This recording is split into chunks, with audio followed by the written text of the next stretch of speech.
दिल्ली के लाल किला इलाके में हुए कार बम धमाके की जांच में एनआईए को बड़ा हाथ लगा है। एजेंसी ने उस शख्स आमिर राशिद अली को गिरफ्तार कर लिया है जिसने आत्मघाती हमलावर के साथ मिलकर पूरी साजिश रची थी।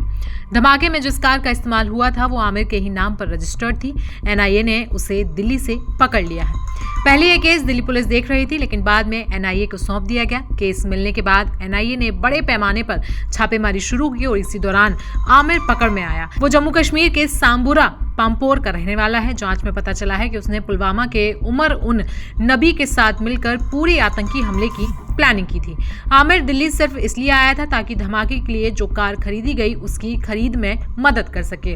आमिर को 11 नवंबर को हिरासत में लिया गया था, लेकिन उसकी भूमिका पक्की होने के बाद रविवार को औपचारिक रूप से उसे गिरफ्तार कर लिया गया। फॉरेंसिक जांच में कार चला रहे आत्मघाती हमलावर की पहचान भी हुई है। उसका नाम उमर उन नबी है। वो पुलवामा का रहने वाला था और हरियाणा के फरीदाबाद की अल फलाह यूनिवर्सिटी में जनरल मेडिसिन का असिस्टेंट प्रोफेसर था, यानी कि एक डॉक्टर ही आतंकवादी मॉड्यूल का हिस्सा निकला। ये सब चौंकाने वाली बात थी। एनआईए की आगे की कार्रवाई।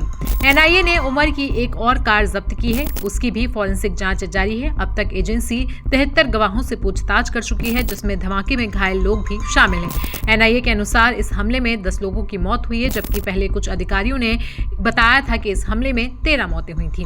आपको बता दें कि जांच दिल्ली, जम्मू कश्मीर, हरियाणा, यूपी और कई एजेंसियों के साथ मिलकर की जा रही है। एजेंसियां ये समझने की कोशिश कर रही हैं कि इस बड़े धमाके के पीछे कौन लोग थे और उनकी पूरी साजिश कितनी बड़ी थी। 20 डॉक्टरों से पूछताछ, 4 मुख्य आरोपी गिरफ्तार। सूत्रों के मुताबिक अब तक 20 से ज्यादा डॉक्टरों से पूछताछ हो चुकी है, हालांकि कई को छोड़ दिया गया है। जम्मू कश्मीर पुलिस ने भी करीब 200 संदिग्धों से पूछताछ की, पर उनमें से ज्यादातर को रिहा किया गया। अभी तक ठोस सबूतों के आधार पर केवल 4 लोगों को ही औपचारिक रूप से गिरफ्तार किया गया है, जिनमें doctor Adil, doctor Muzammil, doctor Shaheen और मौलवी इरफान शामिल हैं। बाकी लोगों को सिर्फ पूछताछ और वेरिफिकेशन के लिए पकड़ा जा रहा था।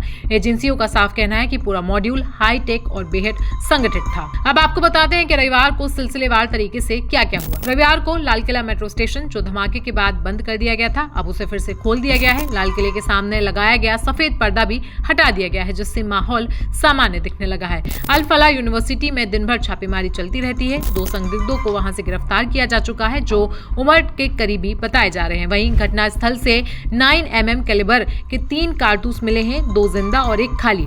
ये आम लोगों के लिए प्रतिबंधित श्रेणी के होते हैं। अब तक ये पता लगाया जा रहा है कि ये कारतूस वहां कैसे पहुंचे, क्योंकि कोई हथियार मौके से नहीं मिला है। वहीं जांच में ये भी सामने आया है कि उमर और उसकी टीम एक व्हाइट कॉलर आतंकी मॉड्यूल चला रही थी, यानी कि पढ़े लिखे पेशेवर लोगों की एक गुप्त आतंकी टीम। अल फलाह यूनिवर्सिटी से भी कई सारे अहम सबूत पुलिस के हाथ लग चुके हैं। जांच अब कई राज्यों और संभावित विदेशी कनेक्शनों तक फैल चुकी है। एजेंसियों का कहना है कि फिलहाल हर सुराग को बेहद गंभीरता से जांचा जा रहा है।